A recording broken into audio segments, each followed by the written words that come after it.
Good evening, ladies and gentlemen.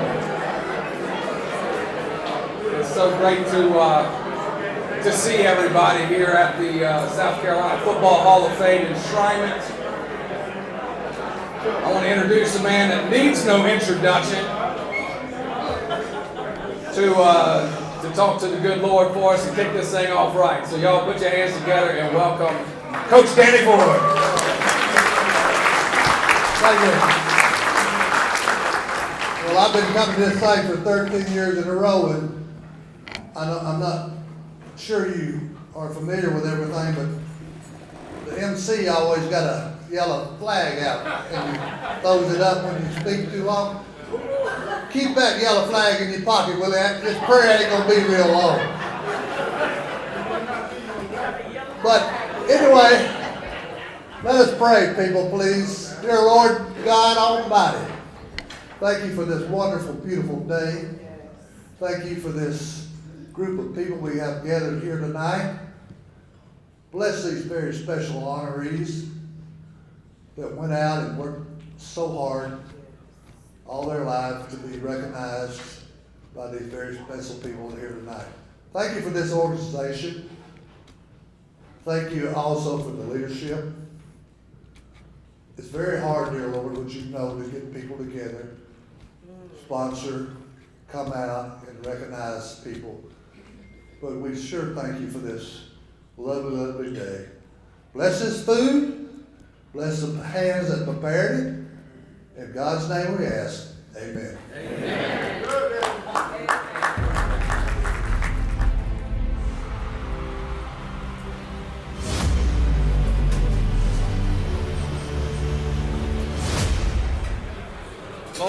All right. Welcome everybody in to the South Carolina Football Hall of Fame 2026 Enshrinement Ceremony. I'm David Wyatt. I'm honored to be here. Want to thank all of you for being here. This is a special evening, a special group, and you know, no matter who you, what your beliefs are, I'm going to welcome you here in the name of Jesus. But with all respect to your beliefs, I think this is a crowd that is ordained to be here. I've prayed for all of you, and this is a family. This is a group of bridge builders. Football is a great sport here in South Carolina, but this is much more than about football tonight. I think everybody knows that. You know, it's about leadership, and this Hall of Fame was built on the backs of leaders. You guys doing great things, being recognized. The first enshrinement ceremony was held back just in the shadow of North Greenville, and Coach Ford was there, Willie Jeffries was there, George Rogers was there, and a number of other great folks, which are all here tonight. So we have the Hall of Famers that have come back, that are with us tonight. We want to take the first part of this evening and thank you for coming back and recognize you. So we have Danny Ford, class of 2013. Y'all can go ahead and give it up. He's already got some humor going in tonight. So we're gonna laugh, we're gonna maybe even cry before it's all over. Of course, Coach Willie Jeffries, class of 2013. Coach Jeffries, so great to see you here tonight. Looking forward to laughing with you here in a minute. George Rogers, class of 2013. George, thank you for coming back, bringing your Heisman. You really appreciate you being here. Charlie Brown, downtown Charlie Brown, class of 2017. Of course, our good friend, LaVon Kirkland, class of 2017. Representing Dode Phillips is his son, David Phillips, with us tonight. Grandson, I should say. Jeff Bostic, class of 2021. Jeff, great to see you back. Dwayne Harper, class of 2021. John Gilliam, class of 2022. Yes, sir. Welcome back. Stanford Jennings, class of 2022. Great to see the Stanford. Welcome back. Brad Edwards, class of 2022. Thank you, Brad. Big Joe Bostic, we appreciate you coming back. Class of 2022. I think the class of 2022 gets the perfect attendance award. Ben Coates was supposed to be here. He had to send his regrets. He had knee surgery, so everybody pray for Ben. He'll get better. Of course, Coach Buddy Pugh, class of 2024. Thank you, Coach. Welcome back. And Jim Stuckey, class of 2024, is sick. He couldn't make it. He was planning on being here, so keep Jim in your prayers as well. You know, it's I was talking to a classmate from J.O. Mann. He spent years with one of Greenville's great leaders that were lost recently, the Reverend Jesse Jackson. Bruce Corbett worked for Reverend Jackson. He was talking about I told him about the honorees tonight. And he said, Jesse, he said he would be all about that organization and these folks. He said he had 3 C's that he always talked about. First of all, you have to have character. Secondly, you got to be a great competitor. You got to compete. And then thirdly, you got to maintain your composure.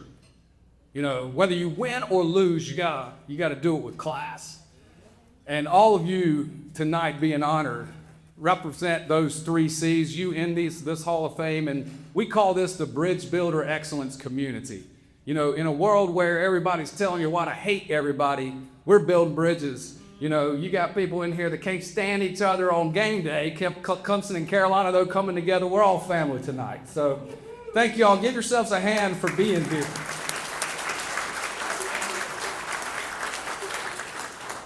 Now, one of the things about this night is, as Coach Ford has already pointed out, and Coach Jeffries gave me this flag years ago, and I remember to bring it tonight. But, we want everybody to have a good time and to say some special words, but we don't want it to be all night. We want to get you in and out. So, we do have a timer up here, and my time is running, and we do have a flag. I don't expect it to be thrown. I did tell Coach Jeffries, I said, I got my flag, and Coach Jeffries says, well, I do too. So we got 2 this year, which is incredible. I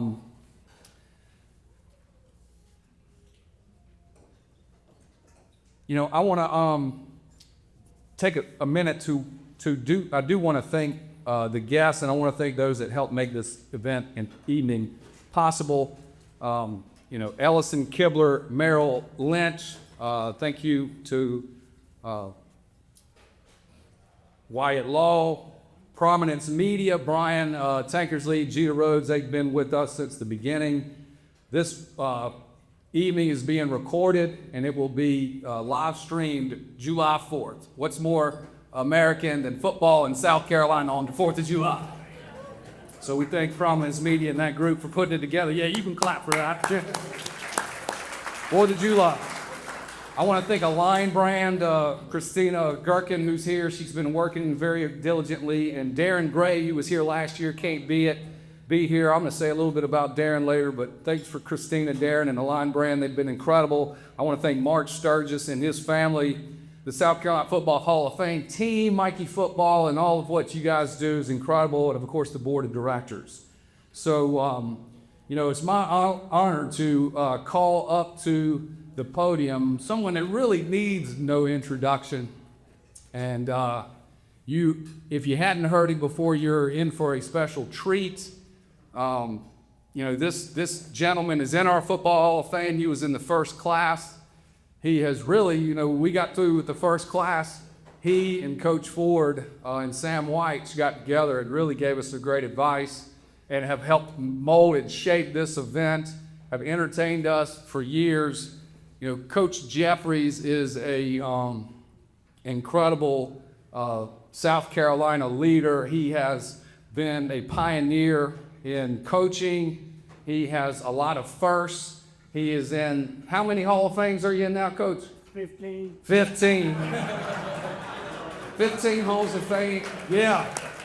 If you go up to D.C., take a trip over to the African American Museum, and you'll see him in the museum in D.C. He's one of the most recognized leaders in American history, and it's my honor to get you to help put your hands together. Welcome, Coach Willie Jeffries.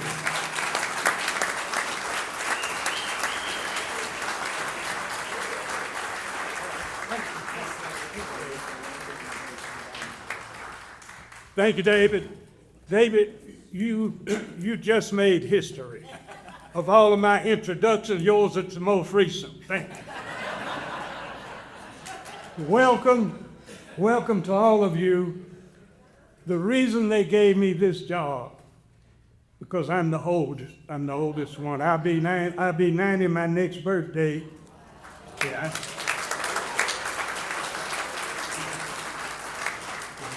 And I pulled a muscle changing my mind. Coach Ford, coach, I didn't know you were a Baptist. Long as it took you with that grace, one of the Baptist ones. He's a good friend. They gave me this job because I'm the oldest. My wife, my lovely wife and I, we've been married 128 years. 64 for Mary, 64 for me. So when you're married 30 years, it's 60. Add both of you. And the way Mary and I did it, we go to dinner twice a week. Dim lights, soft music, good food. She goes on Tuesday, I go on Thursday. They go the same night.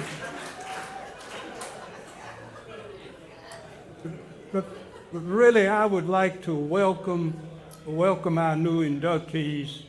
And believe it or not, I have the honor of having coached a Hall of Famer in Buddy Pugh and Charlie Brown, or Harry Carson, Donnie Shell. There was a bunch of them. They could all read, write, draw, and trace, could spell Bob backwards. They weren't like Stanford Jennings up there at Fern. Stanford made 1,200 on the SAT. Did you all know the average SAT score at Harvard is 1560?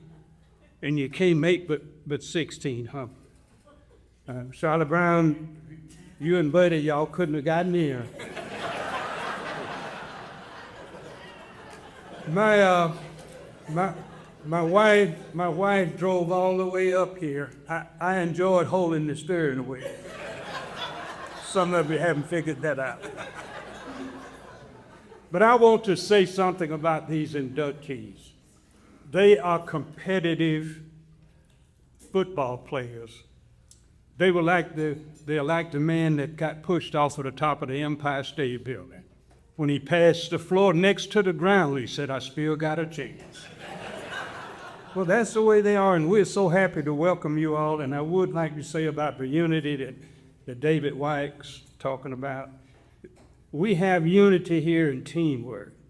You can pitch a no-hit game, but it's just another loss if the errors of your teammates put opponents' runs across. You might be a brilliant runner, pass and kick with easy grace, but you miss the winning touchdown if just one teammate is out of place. So in the sporting world of business, at the Greenville Hall of Fame or a middle, nothing can produce a winner like a little teamwork will. And we feel that we are team members, and the inductees come back. Anytime he can read off the guys they call, George Rogers, my good friend. George, you know we gave you the Heisman when I was at Wichita State, them 8 touchdowns you made. So we got George the Heisman, I guess, in 81. And they put us on the schedule. We were first, but you know we went out there to Wichita, won 1 game the first year, 6 games the next year. Third year we were 8-3, and we were a touchdown. Tennessee beat us by 3 points because Coach Majors, my former boss, was the coach at the University of Tennessee. So we did real well. Now to the inductees again. One ship sailed east and one ship sailed west by the self-same winds that blow. So it is not by the gales, but the setting of your sails that determine which way you will go. And I'm so happy that the ones from out of state in our club set your sails on a course that led to the state of South Carolina. And I'm so happy that the ones born, bred, and butter, I put butter on too, born, bred, and butter in South Carolina, that you're coming into this Hall of Fame. We love you.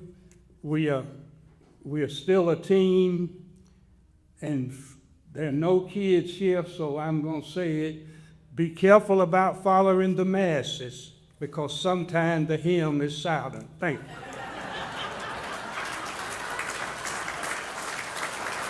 All right. Coach Willie Jeffries.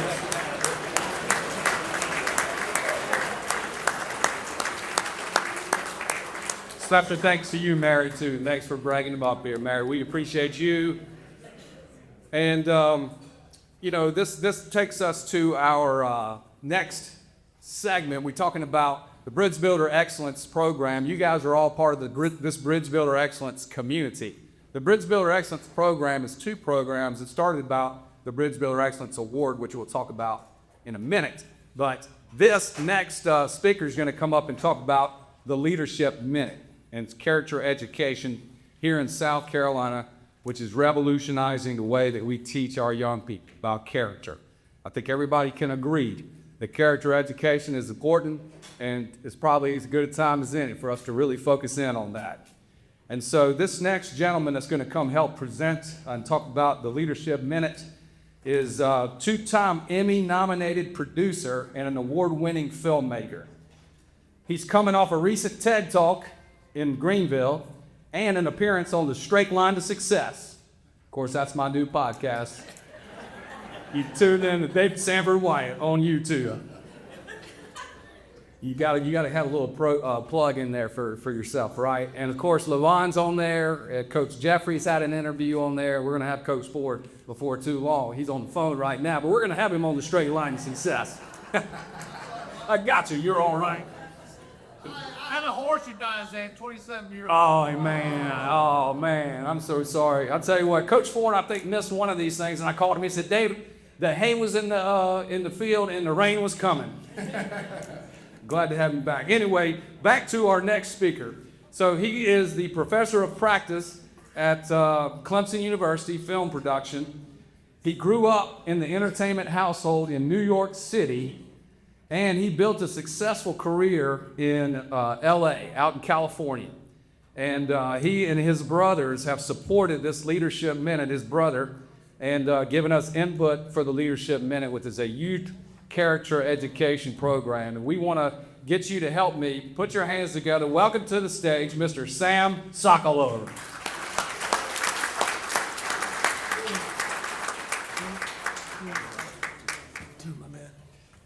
Good evening. How y'all doing? My parents taught me that you are, judged a little bit by the company you keep, and so tonight I am a winner. It is wonderful and a real honor to be here with all of you. You may be wondering what I'm doing here, and I fell in love with a girl from Gaffney, and the smartest thing I ever did was move here with her. And I've had the opportunity through sports to build incredible relationships in my life. When I first met my wife, she's like, well, you're this Yankee from New York. I'm from South Carolina. Football.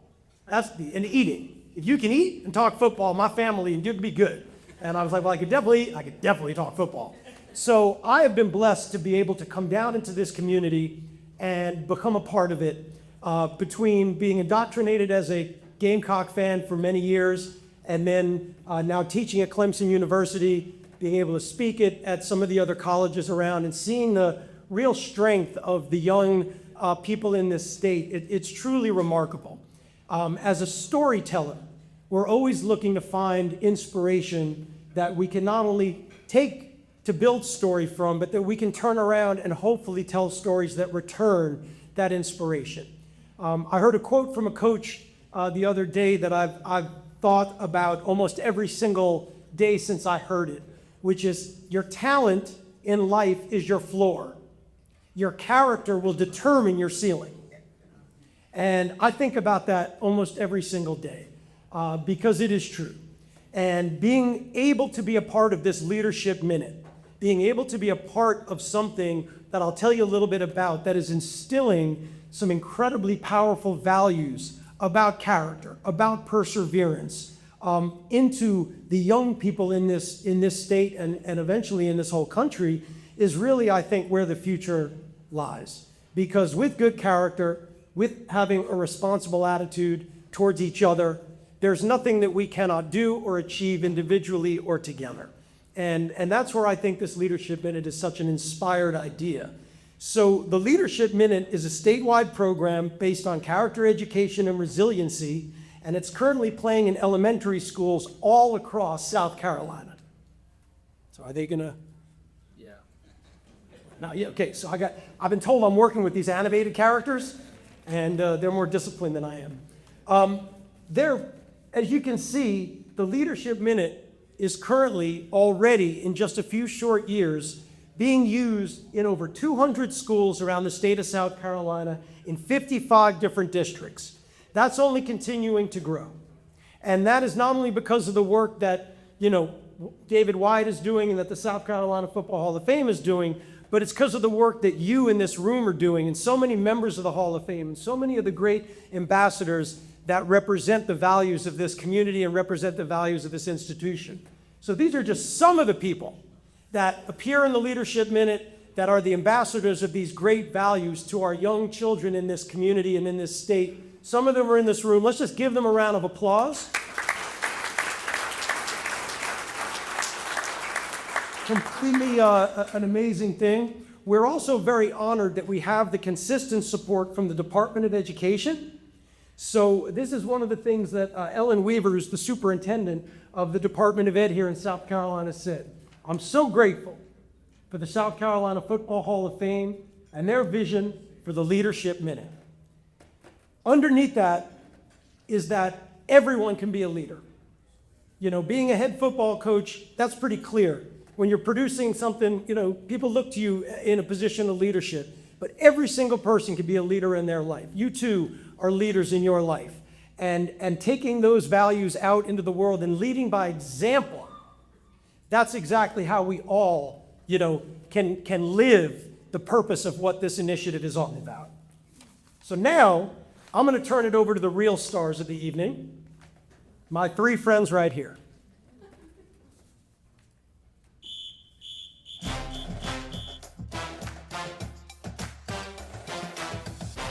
Hello, everyone! What a great night! Yeah, one more time for Mr. Sam Sokolow. We are so glad to be part of the ceremony tonight. Wow! There's Coach Danny Ford! Yeah, I see Charlie Brown, Coach Willie Jeffries, and there's George Rogers. He was in one of our videos. That's right! The Leadership Minute is proud to be part of the South Carolina Football Hall of Fame. Our videos here at the Leadership Minute are watched in elementary schools all over South Carolina. We talk about things like courage, fairness, sportsmanship, and determination. All the things that make a great leader. And guess what? The students love it! All the kids that watch these videos are going to be the bridge builders, future inductees, and the leaders of tomorrow. The Leadership Minute is teaching character education and making a difference in the lives of students in our great state. The Department of Education and South Carolina Football Hall of Fame, led by Mr. David Wyatt, makes all of this happen. We want you to help support character education for all of South Carolina. Caroline, I think our minute is about up. Okay, see you next time. Thank you. You're too kind. Sammy, let's go. Oh, wait, no, my fans need me. All right. When you work in like movies and TV, everybody was asked you, who have you worked with? Who have you worked with? Now I can say I've worked with them. And that's, I think, the pinnacle. Because they're delivering these messages to young people around the state. And it is so incredibly important. So what I'm going to do next with the little time I have left, because as somebody who did not play football in the state of South Carolina, I do not want a flag thrown on me tonight. Inside your booklet, you will see a QR code. This is one of those moments where you've met a Hollywood producer and he's not asking you for money. But I am asking you to make some introductions. Think about in your world, in your lives, do you know somebody that could be an ambassador for this program, for the South Carolina Football Hall of Fame, and for the messaging that we're putting out into the world? Do you know any brands that might want to support what we're doing here now and what the South Carolina Football Hall of Fame is doing? Do you know any schools that might want to have a committee and adopt the program into their schools? If so, please click on the QR code. I'm almost 1,000 years old. So point your camera at the QR code and push a button. And you will get the information that you need to make some referrals so that folks around the state can continue to get involved, and we can hit maximum presence and be in every school in the state, and eventually take these amazing values that South Carolina has, that I get to live every day being now a citizen of this state, and show the country and the world what these values really are. And so now, I'm going to stop talking again, and I'm going to turn some things back over to the real stars of the evening. Thank you all so very much. Have a great night.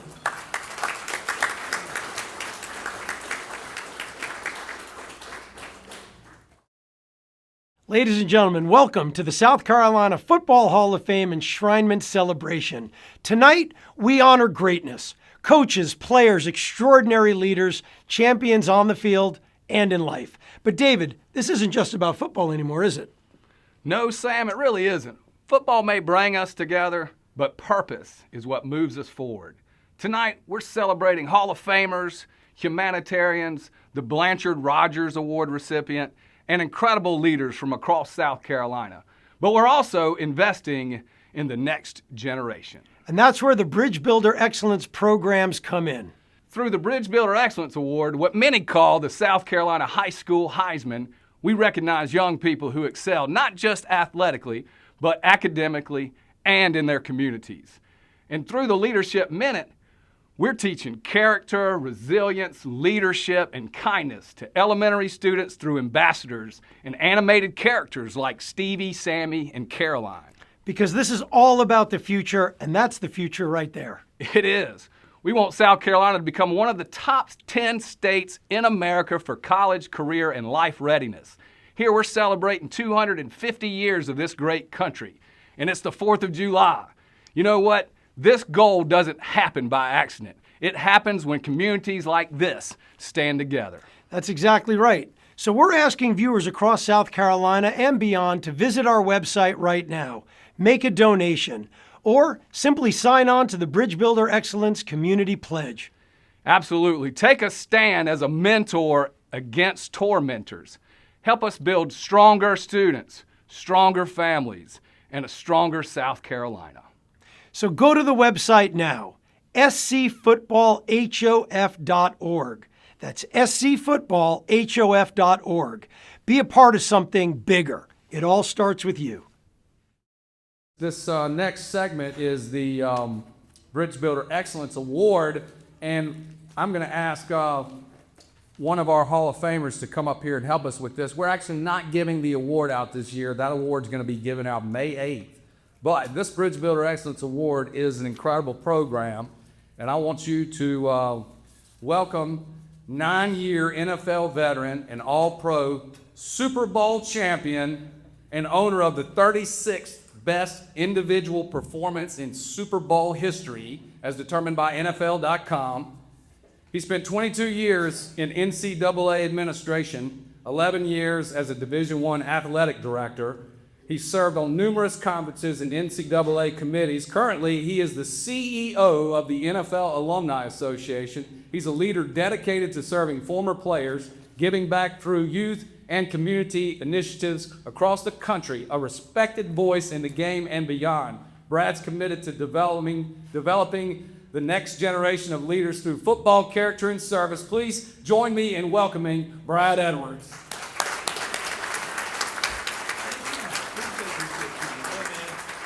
Thank you, Coach Jeffries. Glad that we continue to get you to open up and come out of your shell. Thank you, Sam. Appreciate all the work you do on the Leadership Minute. It's great to be here tonight. Welcome, everyone. So good to be in a room with so many former NFL alumni greats who I have the great good fortune to be around and serve, and also all of our college greats that are here as well. One of my former unbelievable teammates, Jeff Bostic, owner of 3 Super Bowl rings. Unbelievable.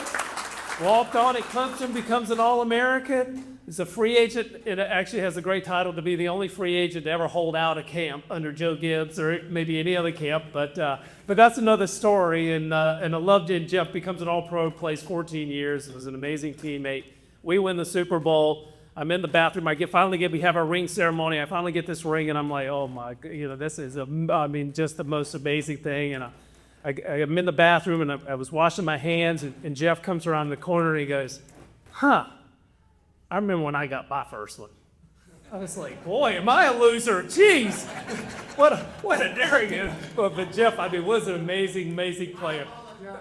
Oh no, you were spot on. It was exactly right. I was like, geez, that guy's got 3 of them. Jeez, I'll never get there. But anyway, it's great to be here with you tonight, and it's such an honor to be a part of this. Thank you, Dave and the team, for all that you guys do for this award. And what it really means to build the ecosystem, around football. We all love football for sure, but in terms of what it's doing, just in terms of building tomorrow's leaders. And that's what tonight really is. And we talk about the Bridge Builder Excellence Program. Really, it's about leadership. And it's not just the leaders that we honor, but it's the leaders that we're building. It's leaders that you guys are building that are, and the coaches, and others that are in that space every day. Some of us just plant seeds.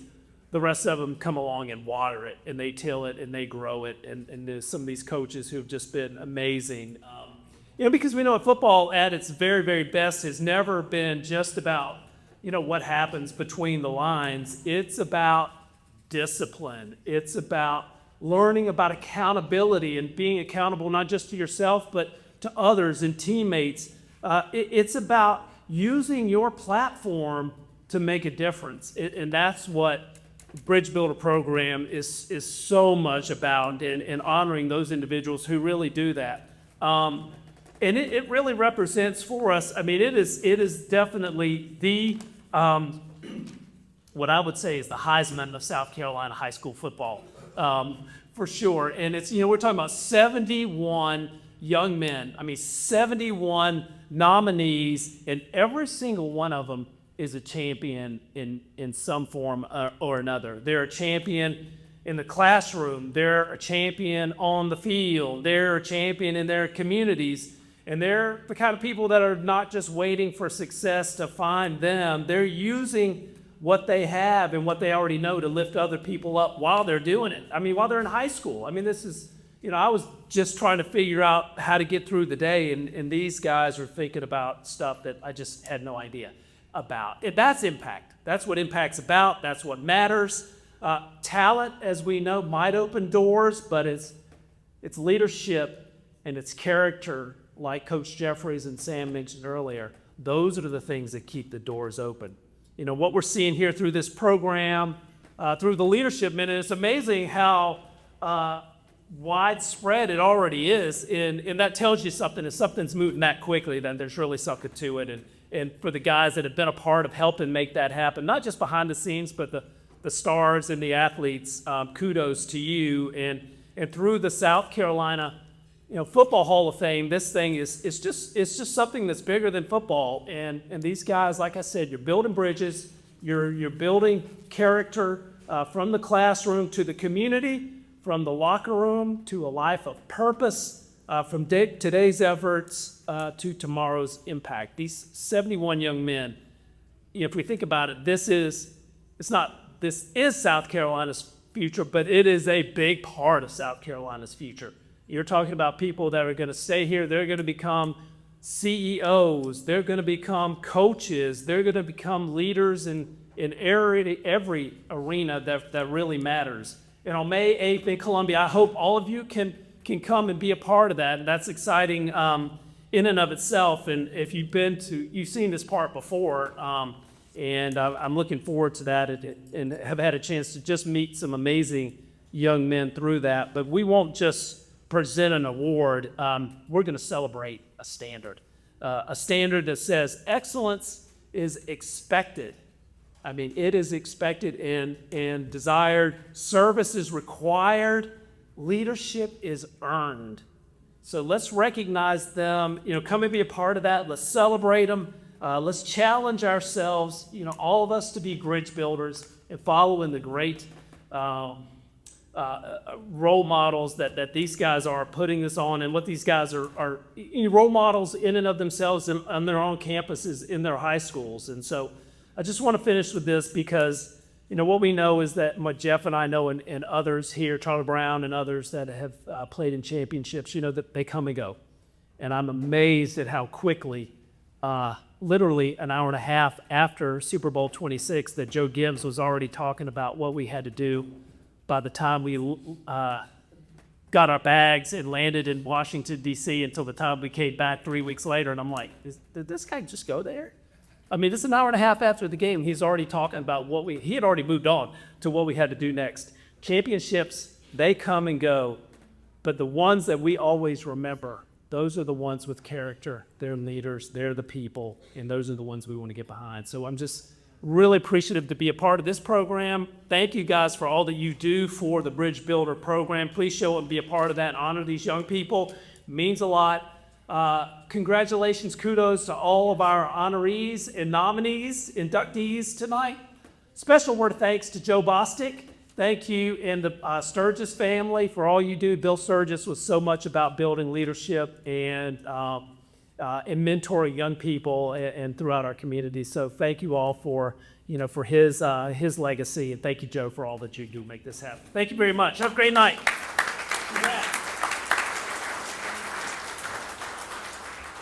Very good. Thank you, Brad. Incredible. Brad was telling me about, when he played in his high school championship, he maxed off against Mr. Todd Ellis there.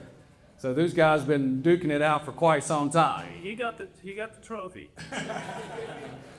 David, when you look around this room, Hall of Famers, coaches, business leaders, educators, former players, and community servants.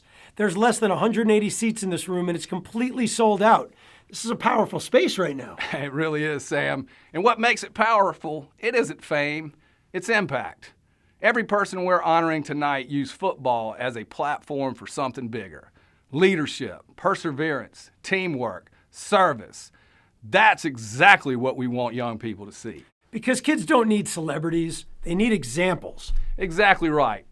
And when our ambassadors go into schools through the Leadership Minute, students see real people talking about overcoming adversity, making good decisions, respecting others, pushing through hard moments.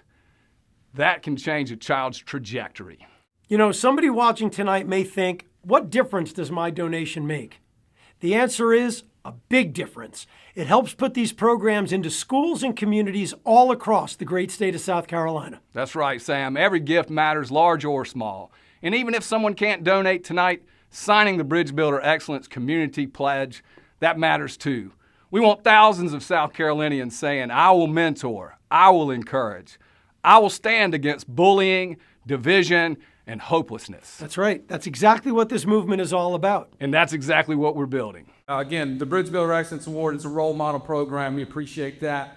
The thing about Darren Gray, I told you I was going to mention his name, Wyatt Sports and Entertainment. One of the things about, we were growing up, people always, my mom and dad, they're here. I want to recognize them. And my beautiful wife and two daughters, Gibson and Virginia, and they're all here in the back. And yeah. But my mom and dad were putting a lot of pressure on me when I was growing up. They're like, you got to make a difference. You got to make a difference. You got to make a difference. And I really, how do you make a difference? And that's one of the things, this Bridge Builder Excellence Award, and of course, all of you great leaders tonight, you show us that's how you make a difference. And so, I commend you on that. Everybody has a purpose. We believe in purpose. Everybody has a purpose, and I know what your purpose is. You might say, you don't know what my purpose is, but I do. I know what it is. It's to do good deeds. That is your purpose.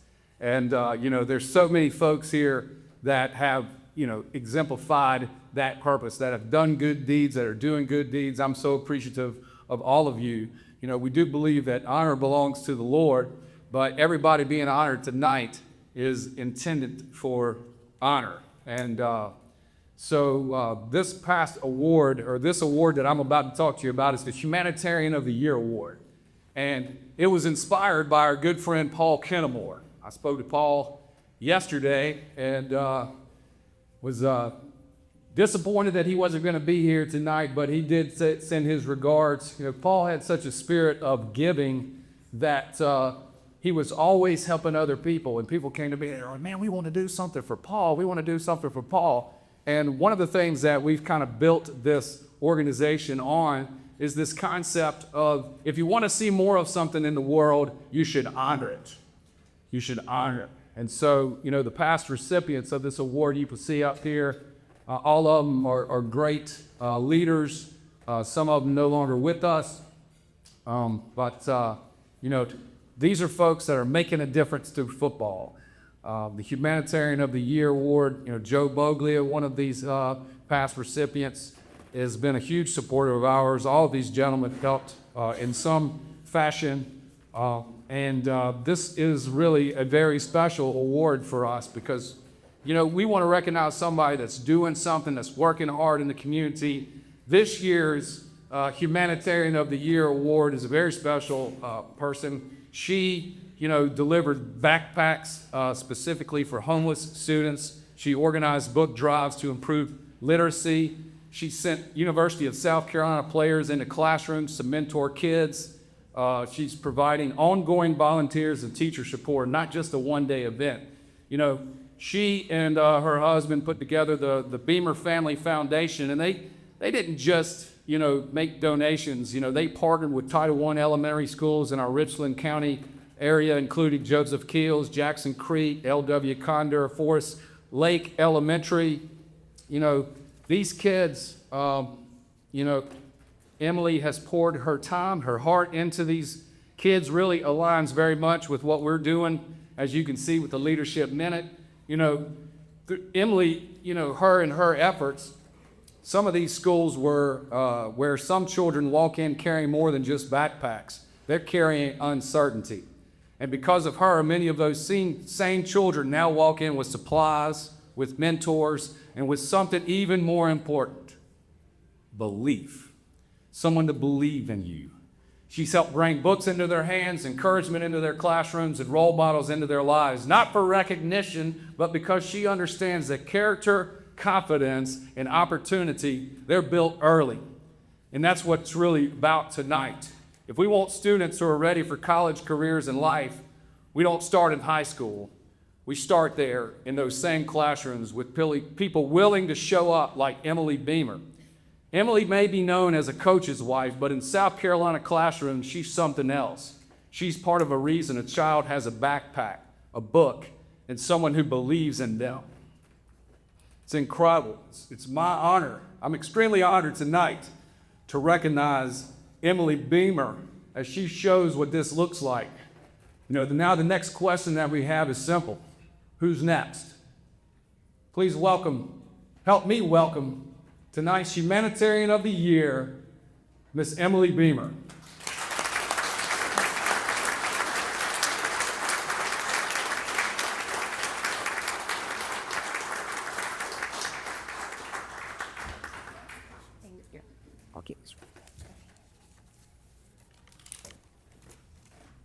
I just want to say thank you to the South Carolina Football Hall of Fame for this award. I'm truly humbled and honored.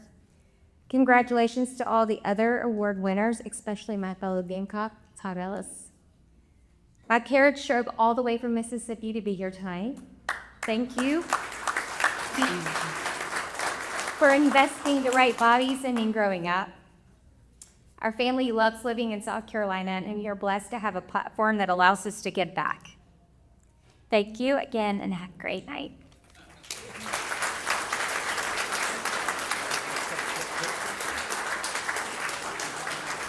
All right, well, this next award is really the Heisman of South Carolina football. And I'd like to get, y'all put your hands together and help me bring some very special guests up here. Mr. George Rogers and Gordon Whitaker. You know, this next award is, the Blanchard Rogers is a combination of the two Heisman Trophy winners from South Carolina. You got Doc Blanchard there, who grew up in South Carolina, left the state, went to West Point, played football, won the Heisman, and then, of course, George Rogers, born in Georgia, but came to South Carolina, won the Heisman. Incredible, man. It was so incredible. George invited me to come up to the Heisman ceremony this year, and really, man, being there, seeing what you guys are all about, that family. I mean, what an elite group, and for you to come here and support us every year, man, we can't thank you enough, George. Y'all put your hands together. George Rogers, I mean, this is a big deal.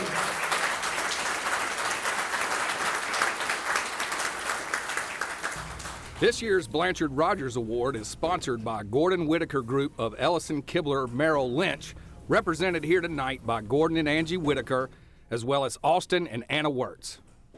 The winner this year is Mr. Sammy Brown. He's a rising star for Clemson Tigers football, really needs no introduction. He's one of the most dynamic young linebackers in the country. We've talked about this. He's a relentless competitor with elite speed and instincts. Sammy quickly made his mark at Clemson, represents the very best of what college football stands for: toughness, discipline, leadership. And tonight he is honored as the winner of the prestigious Blanchard Rogers Trophy. Please join me in congratulating Sammy Brown.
I'm just very, very blessed to be here. Extremely thankful to be here to, be in a room with so many legends. Kirk Dog. I just want to, thank the Lord. I just want to thank Him for providing me with so many opportunities to, even play the game of football. There's so many people out there that, may take it for granted. So I pray that each day He would just continue to guide me, and that each day in my life that His will be done. I just want to thank the South Carolina Hall of Fame committee and board for allowing me to join this great fraternity. I can remember in middle school watching, Deshaun Watson and Trevor Lawrence, so it's just extremely surreal and just an extreme blessing to be, in the same shoes as them.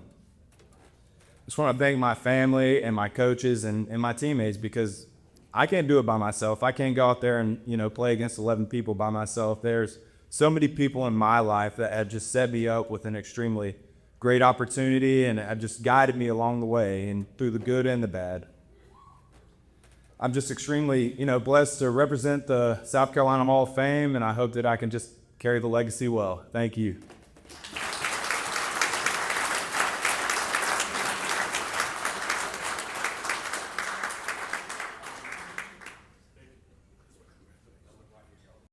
David, you know what hits me? So somewhere out there is a young South Carolinian watching this live stream. Maybe they're in Greenville, maybe they're in Orangeburg, maybe Dillon, maybe they're in Charleston, and they're dreaming big right now themselves. That's exactly right, Sam. The next great leader, teacher, entrepreneur, coach, maybe even the next Hall of Famer could be watching tonight. And what they need most is encouragement, opportunity, and someone who believes in them. And that's exactly why these programs matter. The BeABridgeBuilder Excellence Award tells students you can succeed in the classroom, on the field, and in your community. Leadership Minute tells elementary students character matters, integrity matters, resilience matters. And that's the thing I love about this the most. It isn't about tearing people down. It's about building people up. Exactly. Bridge builders, not bridge burners. South Carolina is strongest when we lift each other up. As Citadel head coach Maurice Drayton likes to say, we lift as we climb. We lift as we climb. So tonight, we're asking everybody watching, go to the website, make a donation, sign the pledge, share this mission. Help us reach more schools, more students, more families. Help us improve our community. And together we can help create a brighter South Carolina for generations to come.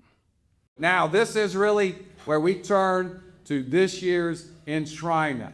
And so want to thank you guys for being here. Want to congratulate all of tonight's honorees, especially the class that we're honored to bring in. So without further ado, roll it.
Now, before we seen all that, he had another history. When growing up, where you learned to run at, it wasn't by the coaches. The coaches did help out.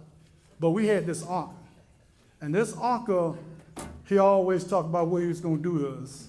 Every time he would see us, he was going to put us in this sack, throw us in the river, and just, you know, he just made life a little rough for us, really.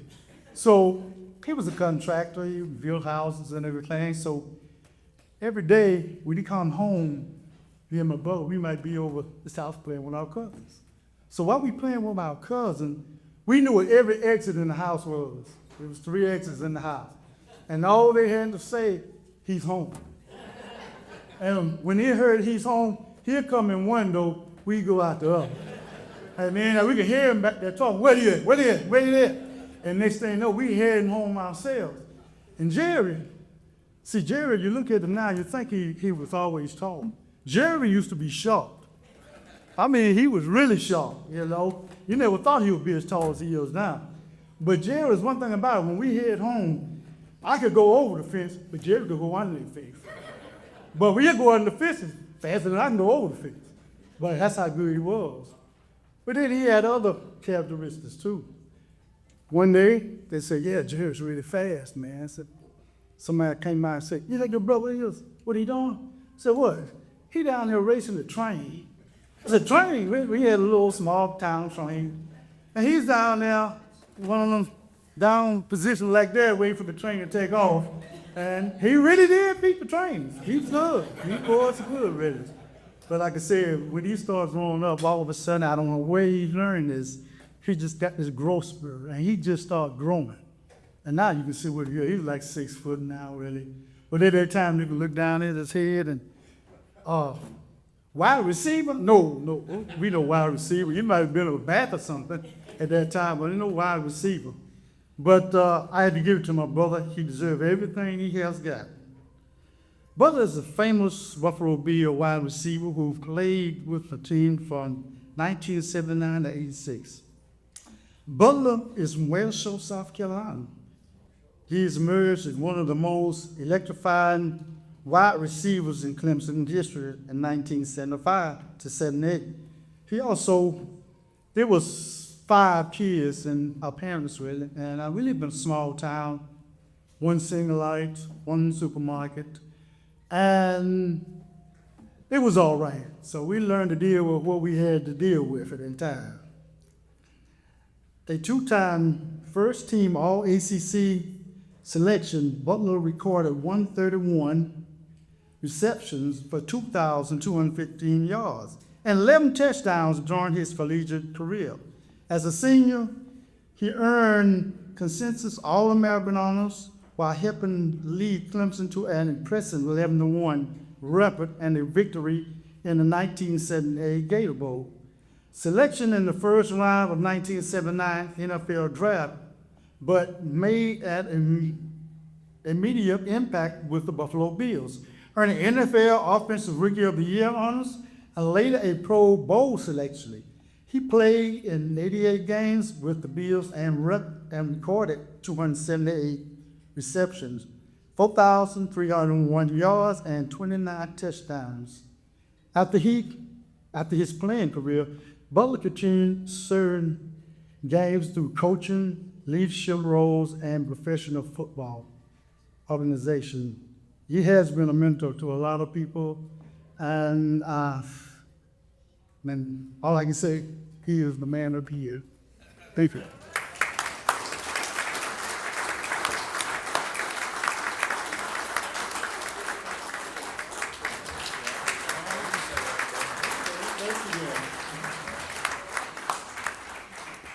Thank you, Capers. Boy, you guys look a lot better from up here.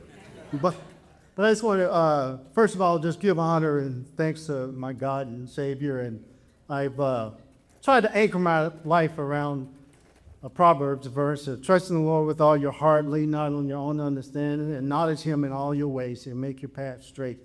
I've been anchored to that for quite a long time when I started chasing trains. And I would say that, I'm going to beat that train today. And there were many days I did beat, but I didn't know that train was making me better and better at speed. But I thank you for that. The other thing is just, there's so many people in your life that makes a difference. I played wide receiver, and wide receivers at that time, you didn't get a lot of things happening for you, all right? You didn't throw the ball a lot, but when they did, you really had to catch it, you know, and I became a junkie for the 2-minute warning. And for you, the guys that have played the game of football that's in this room, you know there's something special about that 2-minute warning. And in that 2-minute warning, that's when everything is tested. And I'd go in the huddle and grab my knees, and the worst thing I would do is start to look around. What is Jeff Bostic doing? What is Joe Bostic doing? What's Dwight Clark doing? And I wanted to look into their eyes. As your heart is racing, I love that adrenaline that comes from the 2-minute warning. And you don't get many chances. And everything that you practice, everything that you worked for is wrapped right up into that. But I had a great team. I had great coaches. One of them's over here right now, Coach Mann. He was a baseball coach, football coach. And to talk about team, that's the person that's in your corner, your teachers. And that one coach that believes in you more than anybody else, that's lifting you up. And boy, I tell you, that was one man that just loved to lift me up. I've decided to make a decision to go to Clemson, and he found out that I was not playing football at Clemson to start with. He got on the phone. Now, I ain't gonna tell his business, but he wasn't a Tiger fan, I can tell you that. He's tried to get me to go to another school down the street there. George Rogers know about that boy's team. But because he did that, Clemson took a second look at me, and they gave me an opportunity, and that's all I needed was just one opportunity. I didn't want to let them down. But you know, there's the people that they're part of your team. The E in your team are the people that are empathetic about what you're trying to do. They're just cheering you on. Your grandmother, the mothers. You cannot do wrong. They are constantly on your side. And those are A people in your life. Those are other athletes. The ones that always tell you, oh, get more reps, one more, come on, you can do it, you can push it. They're the ones that want to run out of the tunnel first. They're the ones that's cheering everybody on, telling you what you need to do to get better at something. They are part of your team. And the M people in your life, the ones that choose to be mentors, the ones that want to give back in so many ways and make that special. You guys talk about the play, the catch. I can tell you that in closing. That was a very unique individual moment to where it doesn't make a difference how much you screwed up in life. In that 2-minute warning, things can change. It doesn't make a difference what the first quarter, the first half, the third quarter is like. You gotta win the 2-minute. That's what it's all about.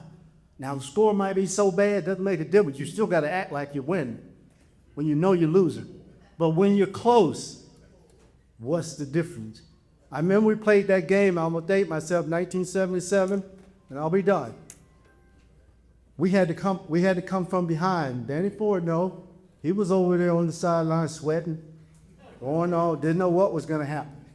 But at that point in time, we had to figure out what we're gonna do. But I attribute to Carolina, it was so loud in that stadium, I could hardly hear the play that's called. And Steve Fuller put together a series of plays. One went to Rick Weddington, boom, greatest play, down the field. I'm like, wow, we're gonna be throwing the ball. The next one, Dwight Clark. I'm like, man, is he going down the list? Am I next? Nah, I'm not next. And when I got to the huddle, it was so loud, I could hear this little tiny play being called. I could not make out what Steve Fuller said. And he said, Ready, break. That's how he talked. Ready, break. I went out, lined up, said, Lord, trust in you. Lean not on my own understanding. I may acknowledge you in all my ways, but I don't know what he's saying. I said, if it's a 3-step drop, I got a slant or a quick out. But if he keeps dropping back, I'm gonna go a little further. I got a curl or I got an end cut. But if he goes back further than that, it's a go or a post. But he kept dropping back. I kept looking, he kept dropping back. So I ran every route I had in the playbook. I went from a post to a corner to a goal to back to a post. He said, I don't know what he's doing, just throw the ball.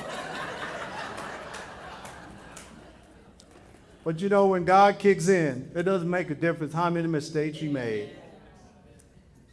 And tonight, I'd like to just share this seeds that my parents and coaches have planted in me. I thank you for the harvest that I'm able to reap and represent my town where it shows. And I'm so grateful and honored for this award. Thank you guys very much.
My name is Mike Kent. I was the strength coach for Dexter Coakley at Appalachian State, 93 through 96. Also, some other folks in here too at that same time. What's unusual is to get a strength coach up here in a suit. This is not normal at all. So when I was asked earlier, are you okay getting up? Whether you have a speech or not, are you nervous and all that? No, I just do not like this suit at all. To get a strength coach in a suit is unreal. So this is uncomfortable. So you can imagine after this is done, I'm probably going to shred this off as fast as I can. But we're very blessed and very fortunate. I saw some coaches I haven't seen in 30 years. I was fortunate in a coaching career and had mentors. And some of you guys in here are connected to those mentors. And then to pass it on to me. It's very rare in your coaching profession that you have a Dick Sheridan, a Monty Cater, a Jerry Moore, and a Roy Kidd in your life to mentor me as a young coach. To be able to look at this man right here as a son first, player second. The guy that taught me that first was Dick Sheridan in 1985. And I have not and will never forget that. So by the time I get to go through Dexter here, you can look at all these numbers. You can see them. You can see a strike coach likes to yell. He does not like this mic. No, because it's in front of his face. So anyway, Dexter Coakley, you got a 3-time first team All-American. He's done that. Buck Buchanan Award winner, 616 tackles. You're looking at, he was drafted in the 3rd round by the Dallas Cowboys and went on to All-Pro years, set a record for 7 straight 100-tackle seasons. I think it is unbelievable. Now, we're going to get to the part that I'll try to make it through, Dexter. You got to worry about me getting emotional on this next part. I think you have to understand what was going on in Appalachian State at that time. It is one of the places that I had been all over the country, I've coached everywhere, that there was and still is a true brotherhood behind these players that you see in here. There's another one here too. When Dexter Coakley walked into that building at 184 pounds in the summer of 1993 and left at 224 pounds and set a record in the NFL Combine running a 4.35, 40 pounds later. I've never forgot what Don Caper said to me. He goes, "How did you do that?" I said, "I had nothing to do with that. That was all him." And I think if we sit back, I'm going to try to not go over Dexter if I can. This is what makes a person or a man. If you want to know what the real culture of Appalachian State was and what he was a major player in, is something simple. In the summer of 1995, when we won 12-1, we had 90 players stay in Boone, North Carolina. None of them paid for.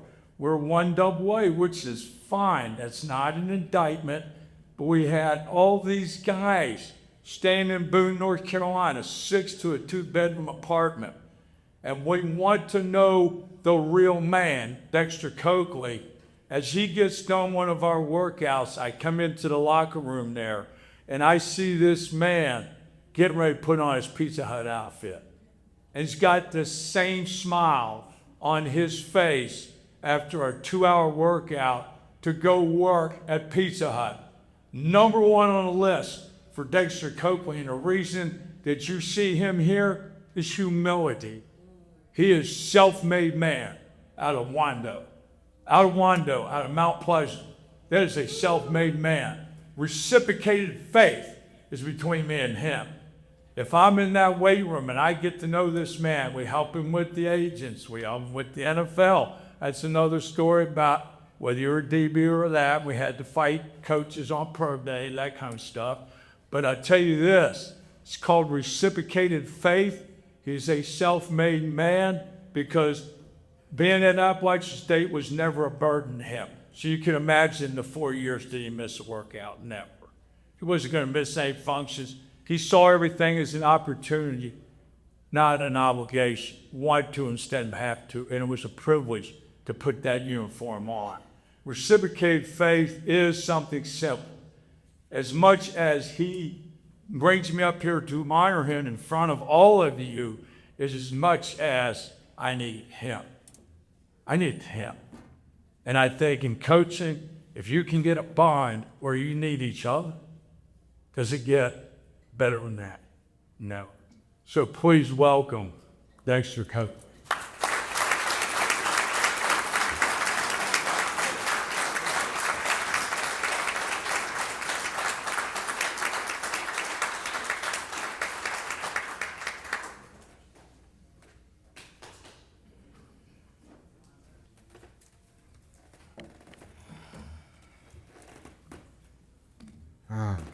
Good evening, Al.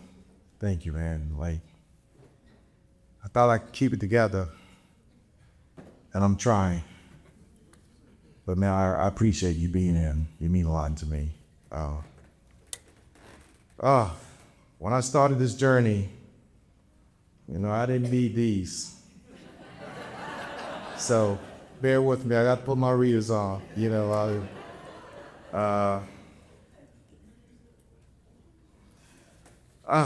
Mike Foster, man, thank you, man. When you gave me that call a couple months ago, told me that I was going to be enshrined, man, I was sitting in my office preparing a softball lineup, and you gave me a call and told me. I thought it was a surreal moment. I mean, I was totally, flabbergasted. I mean, I cannot believe it, man, and just excited and elated at the same time.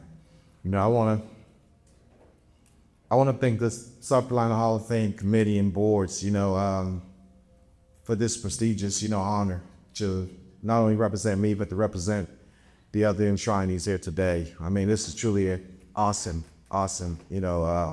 honor to be back in my home state and to be recognized for the hard work that all of us put in out on the football field.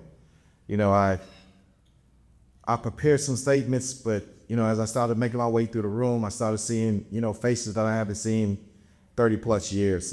We talk about coaches, but, I have one of my teachers here who is near and dear to me. If it wasn't for this lady, trust me, I wouldn't be where I am today. Michelle, when I knew her, she was Michelle Slocker. She's now Michelle Smith. And if it wasn't for her pouring into me, there would be no Dexter Coakley. She means the world to me, and I haven't seen her in 30 plus years, and I'm just honored that she's here tonight to be a part of this. It takes a village to, help mold us into who we are today. My parents are not here. My wife, unfortunately is not here. She's taking care of my mother, who had surgery this week. But my wife and my son, they're watching via, FaceTime.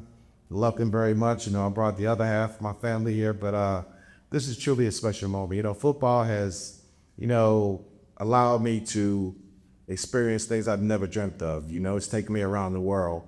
The coaches, teachers, my App State family. I mean, Steve Wilk, Doug Gillen, our AD, Doug Bland. I mean, you guys have always been, right there. I mean, if you cut me, I'm going to bleed black and gold. The Mountaineers, Appalachian. Mike Kent was right. We have something special up there on the mountain. You can't bottle it up and try to produce it. You got to be a part of it. But growing up in my place in South Carolina, football, my coach, Dickie Dangle, we stole away from, Somerville High School, Keg Nwando, and, he instilled that discipline in us. Along with my coach, Coach Poole, Coach Kirk, bless his soul. But football was what was the avenue. My dad was a brick mason, and my dad would always say, you're not going to be a brick mason. You got to go get an education. Education was key. The thing was getting an education and trying to be one of the first in my family to graduate college. Thankfully, I exceeded and, met all those goals, but, football taught me a lot. It taught me, what teamwork, dedication, compromising at times, it taught us all of that. It made us who we are today. And I'm so thankful for football because, trust me, I did not want to be a bricklayer. I enjoy doing it. It may be who I am today. That's where it started for me, but that's not what I wanted to do. It was all about getting an education. And I tell a story, and education was key. That was my dad wanting. Football was just a bonus. So, one thing I would say, especially to the young people in the room, this game it's given us so much. If you put into the game and not cheat the game, you will be rewarded. You will be rewarded. If you give the game, respect the game, and honor the game will pay back. And I'm standing there as a recipient tonight. I'm thankful for this honor, but I want to pay it back forward. What I do now is, coach. I coach football, coach softball, love softball, and I'm just trying to do my part because so many have poured into me, and I'm trying to do my part to pour back into others. So, I want to thank you all. We're on a timer. I don't want to get flagged. Got flagged once, and it cost me 10 grand for hit quarterback at the face. Don't want that to happen. That's when they were trying to protect quarterbacks. I hit Kerry Collins in the face, and Art Shell, who was the head of fines, did not negotiate with me. I thought I could get my fine kind of reduced to $5,000.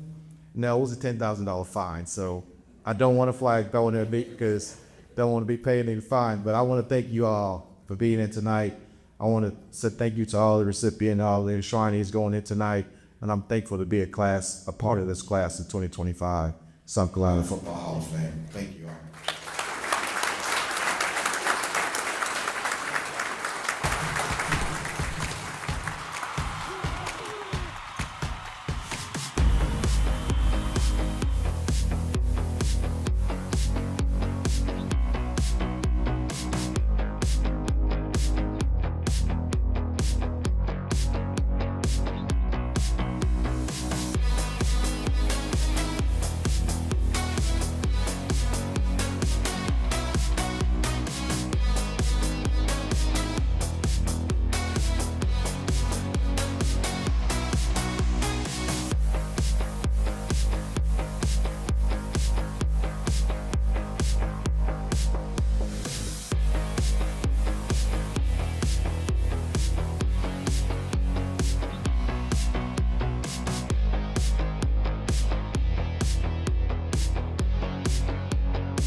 Good evening. My name is David Hodge, and former teammate of Todd and Brad and George Rogers, my hero back there. But this is a bit out of my comfort zone, but I'm grateful that my best friend drove up to Columbia to be here tonight for this monumental occasion. Not you, Todd, and don't my daughter, Hannah. There was no way either of us was going to miss this being even a small part of such a special occasion. For my former teammate and friend, Todd Ellis, as he is inducted to South Carolina Football Hall of Fame. I first read about Todd Ellis in high school, a highly recruited quarterback out of North Carolina. Although I'm a South Carolinian, I expected to meet Todd at the Shrine Bowl. Unfortunately, he wasn't able to play because his team was in the playoffs. Instead, I first met Todd when we reported the fall camp in August 1985. It didn't take long for us to become fast friends and on occasion, partners in crime. Early on, it was obvious Todd was not what I would call meek. He made a few things very clear right from the start. He was the #1 rated quarterback coming out of high school. He was a USA Today and Parade All-American. And had he played in the Shrine Bowl, North Carolina would have won and would have blown us out. If you doubt any of this, just ask him. It turns out the future voice of the Gamecocks was born long before he got into the broadcast booth. Todd never doubted he was the man in Columbia, and to his credit, he proved himself worthy through hard work and an instant leader. The way Todd carried himself as our quarterback is what brought him to this day, which makes it even more impressive when you consider that his athletic measurables might make you say, "Are you kidding me?" But obviously it worked, and it worked well. Number 9 started 42 games at South Carolina, setting 26 school records, including 3 NCAA freshman records for passing, completions, and completion percentage. We were 5-1 going into our home game against North Carolina State when tragedy struck. Todd suffered a torn ACL that ended his career as our quarterback. I can still see it to this day, and we were devastated. I was sitting beside him on the bench, both of us in tears when they called for the offense. In the very first play, I jumped off sides. When I came back to the sideline, Todd looked at me and said, "Could you make things any worse? Get it together." Even though his career was cut short, Todd remains Carolina's all-time leading passer with 9,953 yards. He led our Gamecocks to the Gator Bowl and Liberty Bowl and remained the winningest quarterback in school history until Connor Shaw surpassed him in 2013. In 1989, Todd was elected team captain by his teammates and remains the only 3-time MVP in Gamecock football history.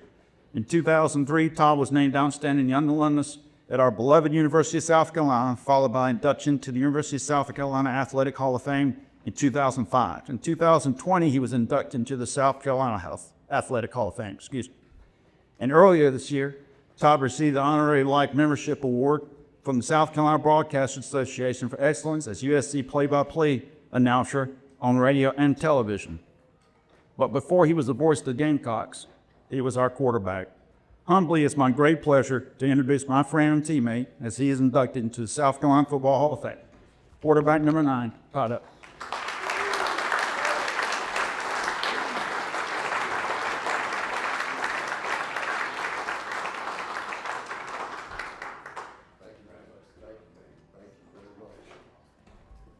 Wow, thank you. Thank you, David. Thank you again for being there for me and not telling all the stories. That's a good thing from back in the day. Thank you to the South Carolina Football Hall of Fame, with special thanks to David, Wyatt, and Mike Foster for the work that they put into this evening's events.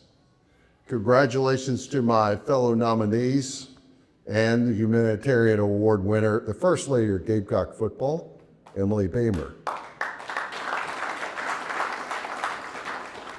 It is a thrill to be honored for my time as a student athlete at Carolina, where I finished a shocking 37 years ago.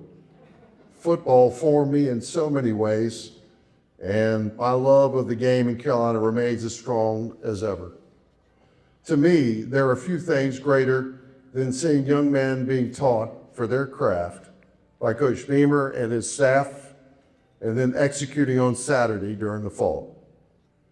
No one appreciates more than me than watching someone like the gifted A.J. Green run a deep out route on 3rd and long and catching a well-timed throw as he taps his toes on the sideline and steps out of bounds.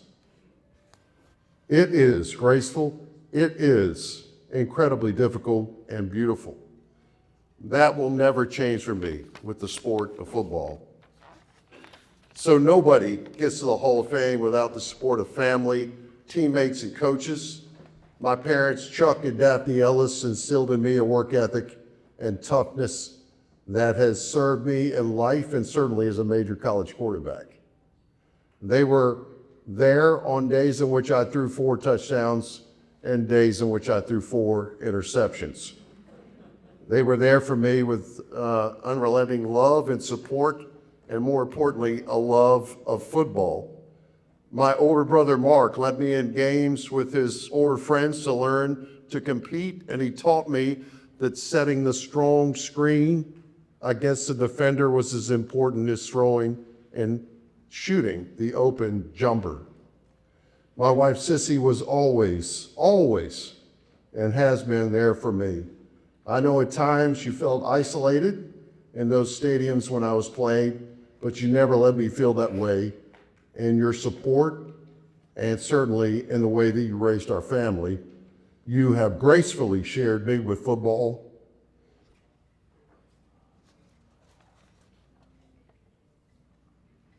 Since we started dating, thank you, I love you.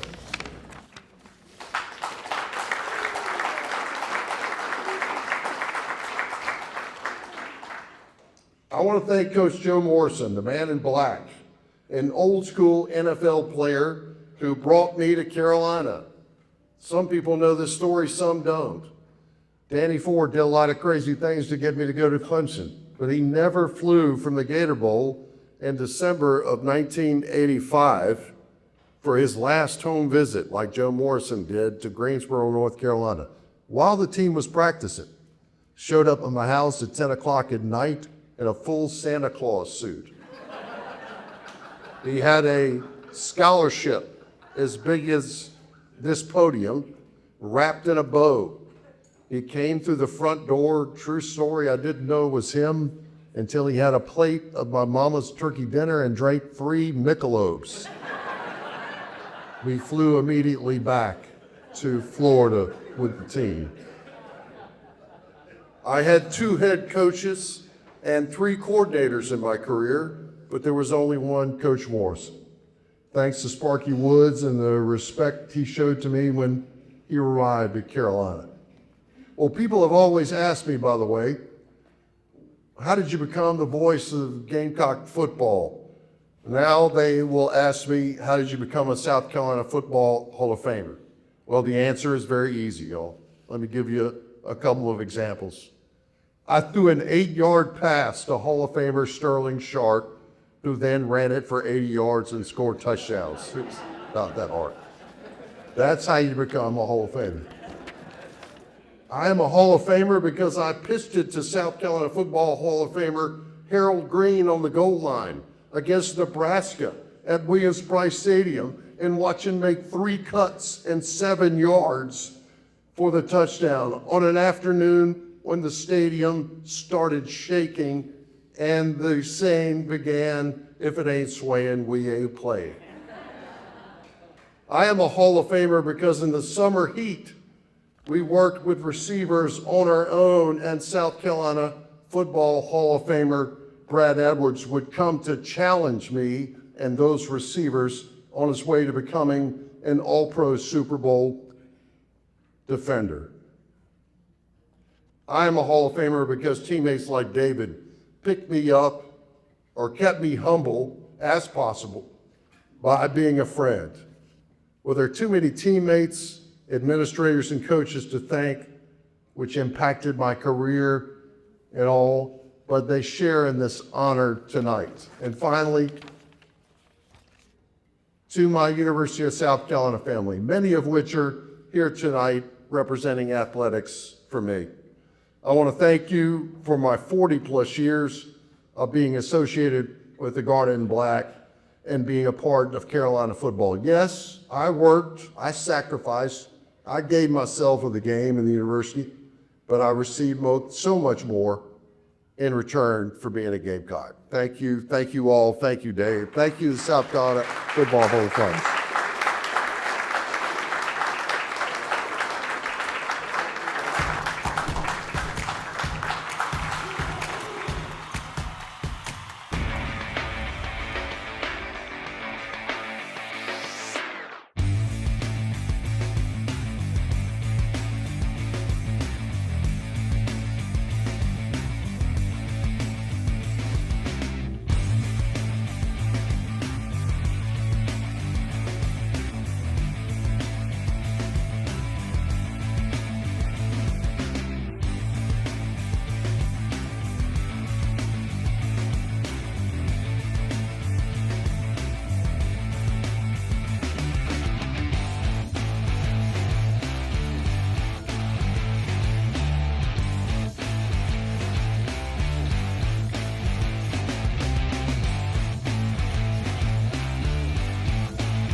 Good evening. My name's Steve Wilson, and I was one of AJ's coaches there at Somerville High School.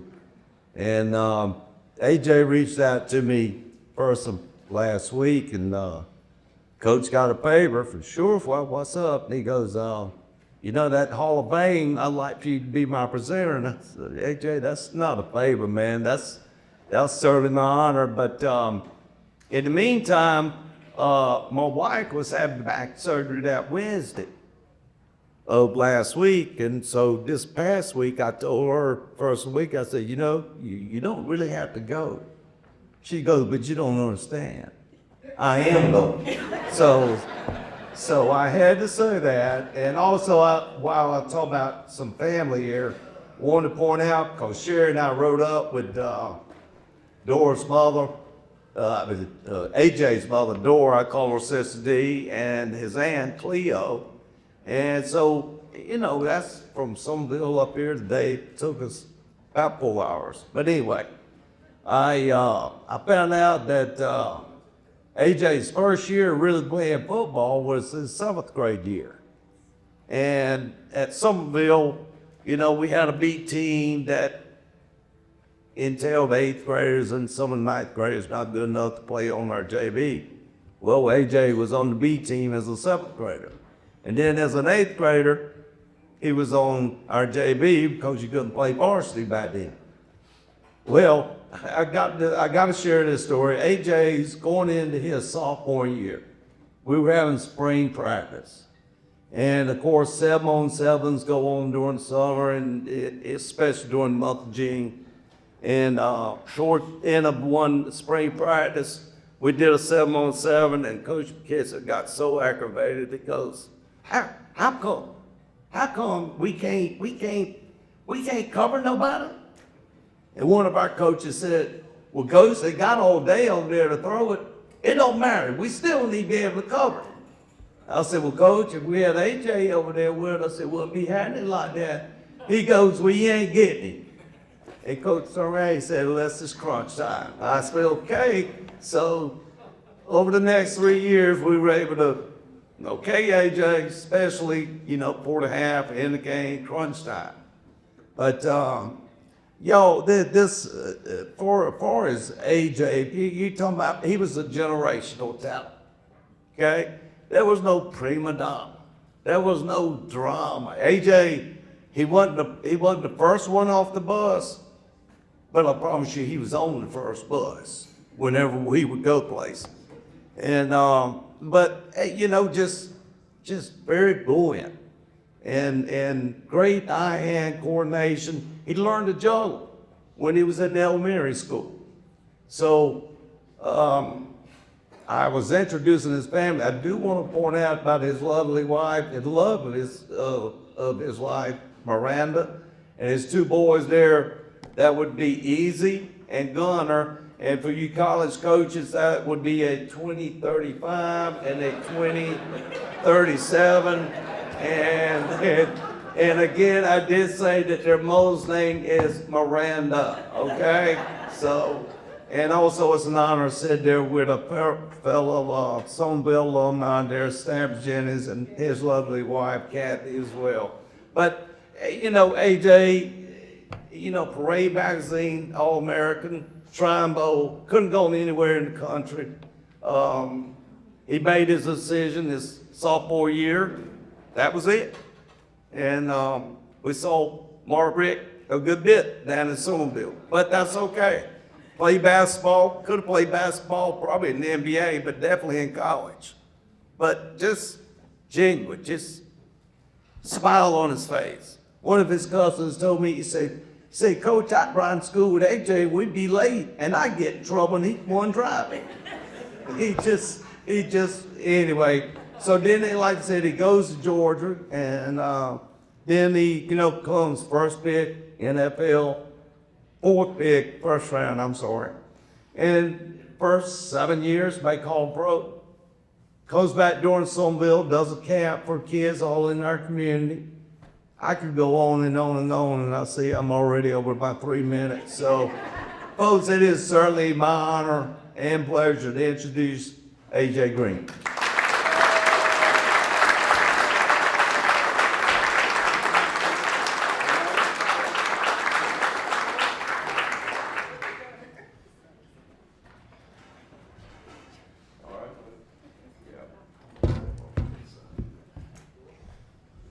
It's an honor to be here, especially to receive this award.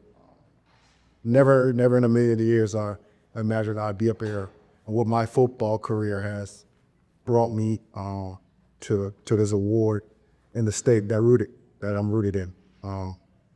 Like I said, I was just a kid from the low country who didn't want to do anything but play outside, ride my 4-wheelers, hunting, fishing, and hanging out with my family.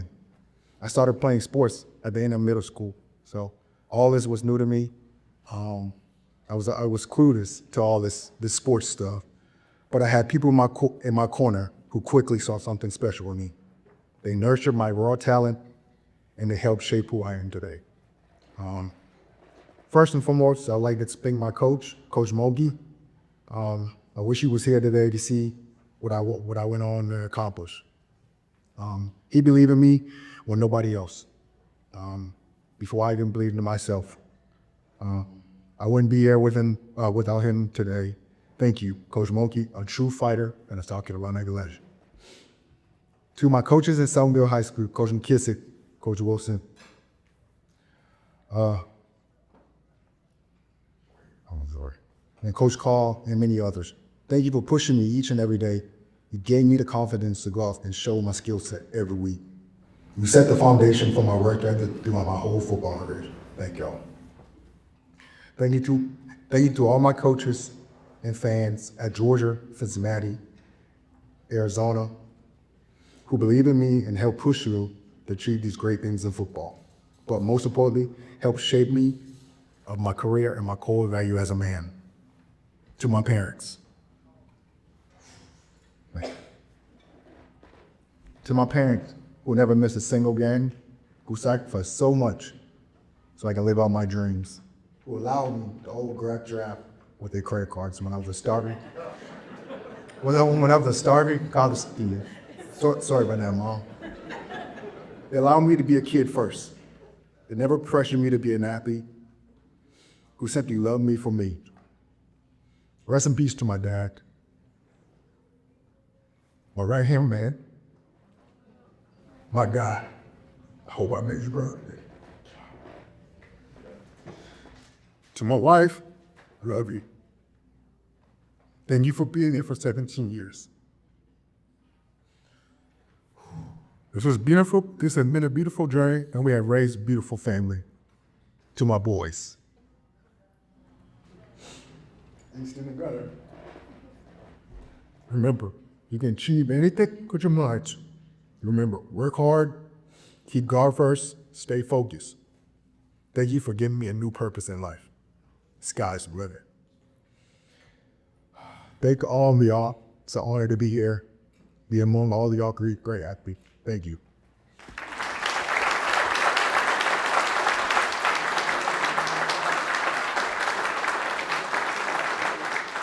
There's so many positive emotions in this room. We've celebrated careers, legacies, championships, sacrifice, perseverance. And for the many people in this room and everyone watching the broadcast right now, football might have changed your life. It did. But what's beautiful is that so many of these honorees have spent their lives giving back. That's what makes it so special. Not just what they accomplished, but what they continue to mean to others. And now the mission continues through these young people. Yes, we honor the past best when we invest in the future. That's why every donation matters. Not for a building, not for a trophy, for children, for schools, for communities, for leadership. And for hope. Absolutely. Hope that a child facing adversity can overcome it. Hope that a student can discover purpose. Hope that South Carolina can become stronger socially, economically, and educationally. So if tonight has inspired you in any way, if any one story here has touched your heart, if one of these honorees reminds you of what leadership looks like, go online right now to scfootballhof.org and support the mission of the South Carolina Football Hall of Fame.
Thank you.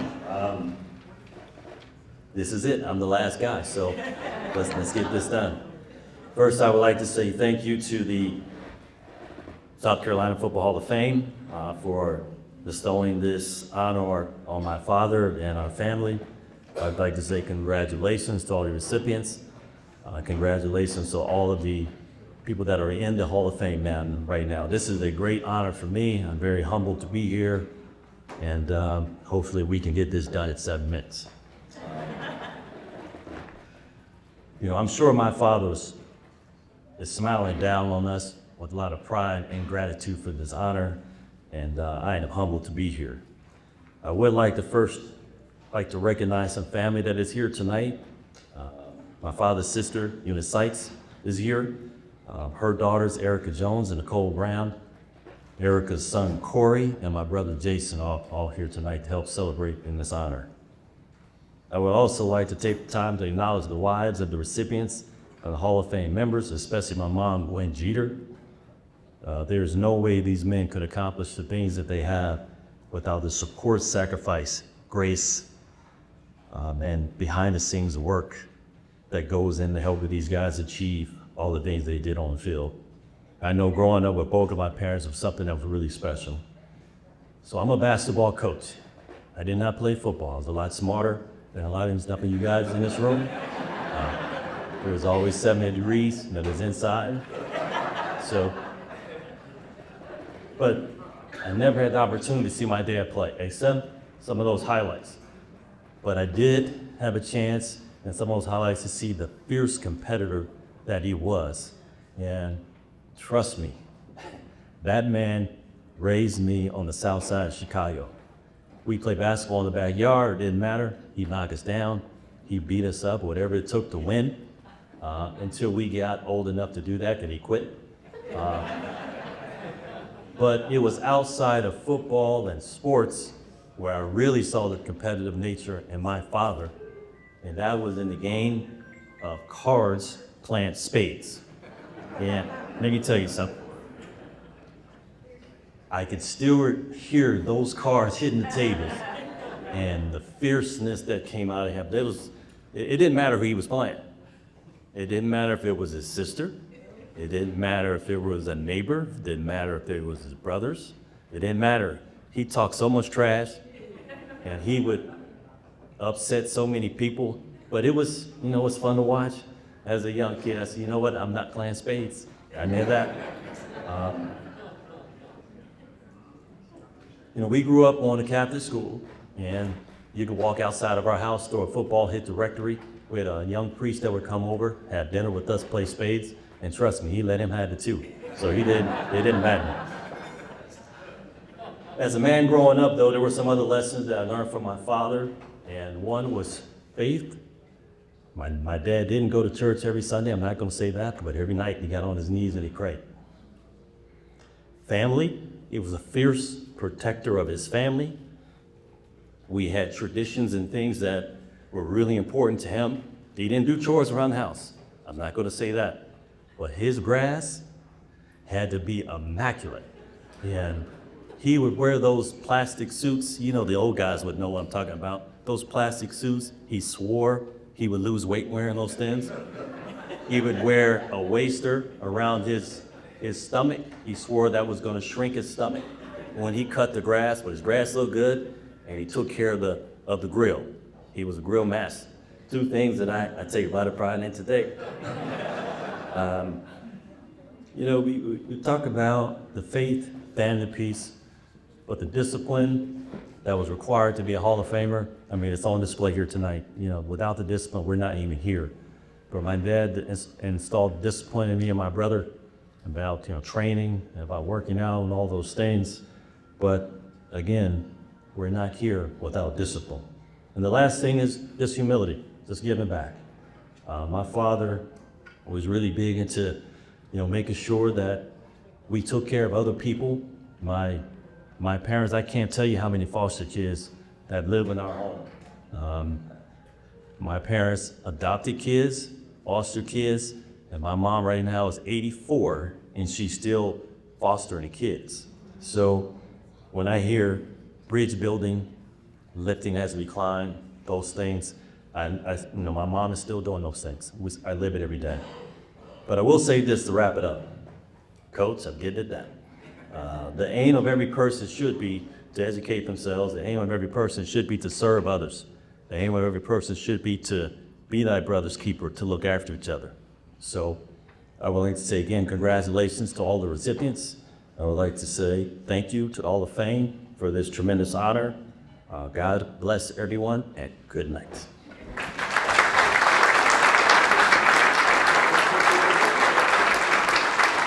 Right, again, I will say, I talked with Gwen Jeter and talked to her because Coach was like, you know, you gotta talk to my mom about this. So I called her and I said, you know, she was talking about a lot of things. But one of the things she said, oh yeah, he was very lucky when he met me. Which I think is true. Before we close out, I want everybody watching to take one final look at this celebration. The leaders, the families, the students, the ambassadors, and our really amazing honorees. This is South Carolina. That's right, and we didn't even have to throw Coach Jeffries' flag. Good job, honorees. And the best days for South Carolina are still ahead.